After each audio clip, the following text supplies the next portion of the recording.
It's time. It's episode 61, the ATM podcast. I look forward to this so much every single Tuesday. The doyen, I'm going to call him, Mark Watson. Watto, we've been working together for years. Going to talk about quickly Andrew Webster. Super Rugby launched last week. Henry Nicholls, what the hell do you make of that? Why is the EPL continuously taking these bloody breaks? Two Kiwis win the triathlon. Swimmers leaving to come to Auckland because the facilities all over the country aren't that flash. Warriors, if we got time. This compassionate leave clause. We got so much to talk about. Apologise to me! But Andrew Webster to start with. I'm so pleased that he gave us so much time. And as far as Warriors fans are concerned, I hope that people listen to that, listen to his answers. He's very clear, he's very concise, he's very determined. Love the guy. Yeah, look, what a class act, isn't he? What a breath of fresh air. What a remarkable turnaround for the club. And you talk about leadership and it starts at the top and you just, giving you that length of time answering the questions, the way he answered them.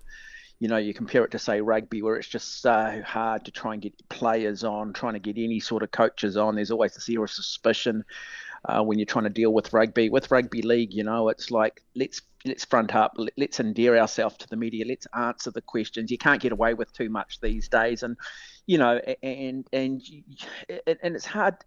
And so when things maybe go against Andrew Webster in time, it's very hard from us here in the media to go against the guy because he's actually endeared himself. He's made himself available. You see the genuine, you see that he's a genuine good person. And he understands it. And the Warriors, just everything they're doing at the moment is just so positive and just such a move in the right direction. And I just think so many other sports could learn from what the Warriors are doing at the moment. And I'll be honest, I don't think the Warriors have always been that great at it, but boy, certainly remarkable under Andrew Webster. And you just want good things for the man, don't you? Yeah, and you contrast that with the Super Rugby launch last weekend. I don't want to sound as though we're hacking rugby, mate. And the reason that you and me talk like this is because we love the sport so much. And then you get, that launch last week and Snake McCarthy on, the Sens radio station, which you work on as well, just, can't get anyone on air. It's just kind of like, here's your opportunity where you've got all this free publicity and you just I don't know why you don't want it, rugby. I don't know why you aren't barging the door down at times like that. It's on a plate for you. Oh, it's just arrogance. They honestly still believe that they sit alongside of Liverpool, Manchester United, and that, hey, they've got all these responsibilities. And look, we just simply don't have time for all the media demands. Meanwhile, as we've always said, Martin, interest in the game's diminishing drastically. Nobody's tuning up and watching. And we saw, games for the NPC being taken away from Eden Park and played at Bell Park and Pakuranga. And I don't think Super Rugby's too far away from that model as well. It just amazes me that they just don't get it. I went through and had a look at those Super Rugby squads, and I was just bored by the end of it. I see a Blues team that'll just come up short again. I see a Crusaders team where the only interest is how a new coach will go. But yeah, nothing really to sort of get the discussions going around the local, cafe table, and no one's talking about it the next day. It's funny. I remember I applied for a media job with the Auckland Blues, and I thought I had a pretty good vision, and I thought I had a pretty good way of doing it, and base it a lot on what I see with Liverpool Football Club and endearing yourself and telling the stories and making yourself really accessible. We've just talked about Andrew Webster and how he's got it right, but oh no, you're pigeonholed as that talkback guy, you're pigeonholed as that opinion guy, and you don't even really get an interview at all. And then they employ somebody, you go and try and get interviews, and the hand always goes up. No, sorry, it's the player's day off. You had nobody last week tuning up to your games. You've got 30 odd players in your squad, and nobody can be put up to talk to us to try and promote your game, to try and get bums on seats. Totally it, yeah. Meanwhile, they've got these big fiscal holes and are looking for ways to try and plug the gaps and stuff. It is unbelievable. Hey, look, just on that, Martin, the frustrating rugby story for me last week is the fact that the New Zealand Rugby Union are going to go and re-sign Beauden Barrett on a long-term deal. Why? This guy is past his use-by date. He's about to go to Japan. He's about to have another season out of Super Rugby. And somehow we believe that Beauden Barrett still has a place in the All Blacks is still some sort of brand athlete, is still some sort of guy that's going to put bums on seats. Surely we've moved on. We've got Scott Robertson. We've got a new coach coming in. Has Scott Robertson given a guarantee that Beauden Barrett's in the frame, that he is going to be part of his All Black team over the next 4 years? Surely that money could be better spent elsewhere. What are we going to pay Beauden Barrett? What, $1 million a year for the next 4 years? You've got unions struggling right around the country, and that is the best spend of money. What about bringing through some younger talent? What about just moving on? I just struggle with this with these senior players and the All Blacks continually holding a gun to Yeah, look, I feel the same. I feel the same with TJ Perenara. I feel the same with Artie going away for a year. Sam Cane's going to come back. What does he get to play? A reserve game for Bay of Plenty or something and back into the All Blacks? I actually made these comments after this, Super Rugby squad. I just going, well, these guys don't appear as though they actually like their jobs. I mean, they play barely 5 games in a row. They have limited minutes. The All Blacks come back late. Cody Taylor takes another holiday. I mean, it's kind of like, dudes, this is your friggin' job for 10 years. If you don't like it, go and get a real job. I mean, I watch all these other athletes around the world who play full contact sport. They play the full season. Apologise to me! Henry Nicholls, because we talk about this all the time and it gets nowhere. Henry Nicholls, what the hell was he doing, Mark? He was doing something, and all the investigation did was said whatever he was doing wasn't enough of something to affect the ball in a way. Oh, look. Mate, I don't think Henry Nicholls was doing anything, to be honest. I really don't. I just think someone snapped a photo and this was just a media beat-up, right, mate. And okay. Another clickbait bloody story, mate, about he's got to be ball tampering. Not everybody that plays with the seam of the ball or looks at the ball or holds it in the helmet or does whatever is necessarily ball tampering.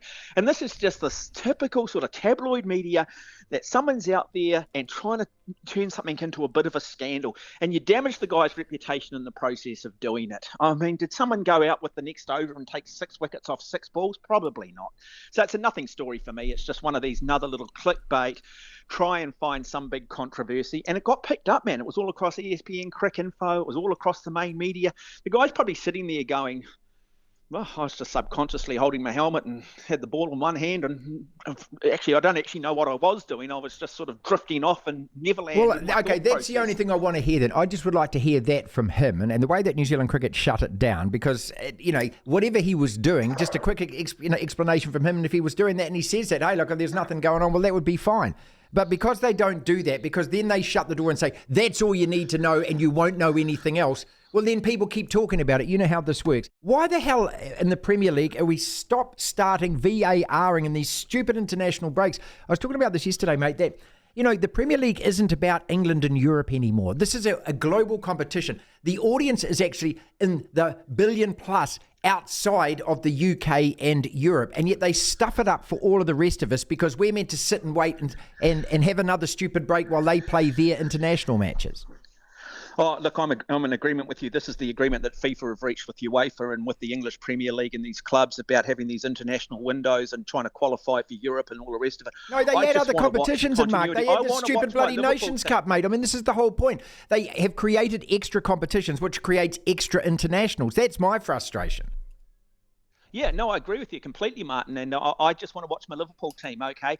Am I going to see some momentum off the back of the victory last week? Am I going to see some improvement from maybe a poor performance? Am I going to see a player come back from injury? That's the only thing I look forward to. I'm not interested in England qualifying for the European Cup. I'm not interested in Latvia taking on bloody Switzerland. And you just start to get some momentum and suddenly it's shut down again. And then towards the end of the season, we're talking about player welfare because they're having to play 4 games in a week because they've got FA Cup midweek, they've got they've got all the different competitions, UEFA, Champions League, and then somehow we've got these international games chucked in.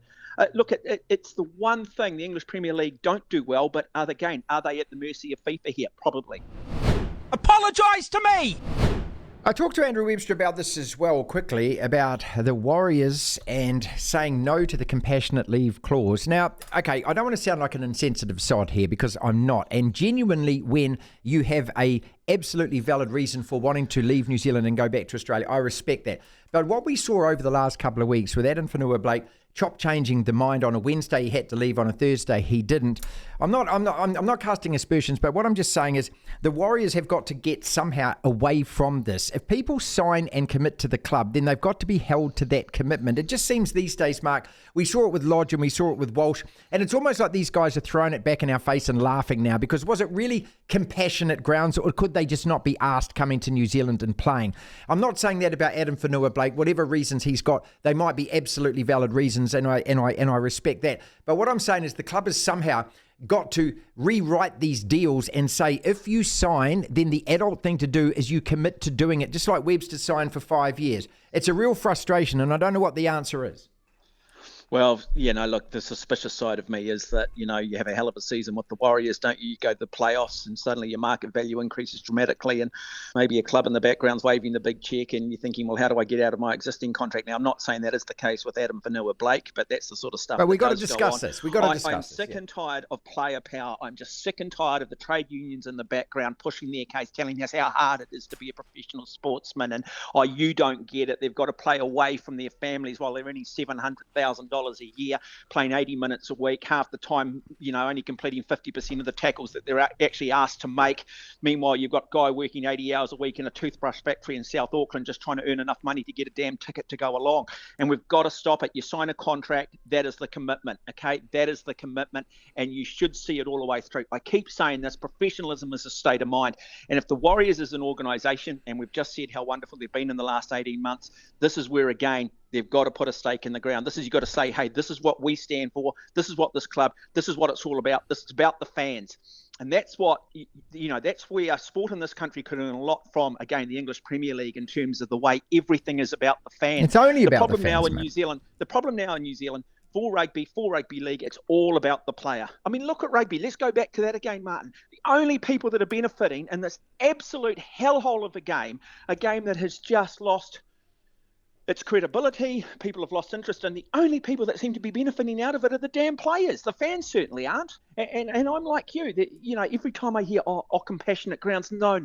Most of the time, it's me, and it's about selfish, self-centered reasons. And of course, they play that one. And the other one that they love to bring up, the other big default setting, and we both understand it because we've both been through it, is they play the mental health one. And there are just certain things that once you put that up as the default setting, it's very hard for anybody to come back and then argue the point. And I think there's too much convenience in using certain sentences, certain narratives to try and get out of a contract. And, everybody's too scared to actually then challenge those reasons and actually maybe look a little bit deeper. All right, final topic then, and this is no surprise at all, that Australia, who are part of the Asian Football Confederation, withdrew any interest in hosting the 2034 FIFA World Cup. That's because they were up against Saudi Arabia, and apparently the rest of the Asian Confederation countries were all backing the Saudis. So Australia, who would be a legitimate host, they've hosted the Olympics, the Rugby World Cups, we know that they could actually do it in that country, they didn't need New Zealand's help, they withdrew. So what's gone on there exactly, do you think? Or do we all know? Oh, it's just money, isn't it, Martin? That's it. It's just money. You know that, and I know that, mate. They all take the highest, they all virtue signal, don't they? But at the end of the day, when the money comes to it, suddenly all their sort of, the moral high ground they take around all these are suddenly just out the door, mate. And I think Australia would be wonderful hosts, and and FIFA will put a spin on, look, we're trying to break down existing barriers that happen in these part of the world, and we're trying to say that you've got to have equity, and we think football is a good way of getting the message across, and all this rubbish, and they'll put a million different ways of justifying it. But at the end of the day, it just comes down to greed, it comes down to gluttony, and it just comes down to money, Martin. And look, that's just the reality of it, isn't it? That's just the reality of it. And it's not going to change. And just get used to it. Apologise to me! Before we do wrap up, just on that, I know that you wanted to just touch briefly on the swimming situation here with our swimmers leaving Wellington. And look, the lack of venues in this country, it's dreadful. We spend $40-odd million a year on high performance sport. It's not a lot of money. We invest a lot of money in coaches, which I have no problem with. A lot of athletes end up getting paid grants. A lot of them have done really well, and it's basically a bit of a reward for that. But there's also a lot of money that is wasted. But I still believe the model going forward is to invest in bricks and mortar. We've got to have better facilities in this country. You could get away with it at times of Daniel Loader, but at least he had a pool that he could access. What's happened with Lewis Clareburt is nothing short of disgraceful. When you go back and you have a look at the amount of money governments waste on an annual basis with consultants across a whole lot of other areas of society, and you just shake your head. I read somewhere that in the last Labor government, $1.7 million was given to the directors and producers of a kids' television show here, and because they wanted to have the word Pavlova included in an episode.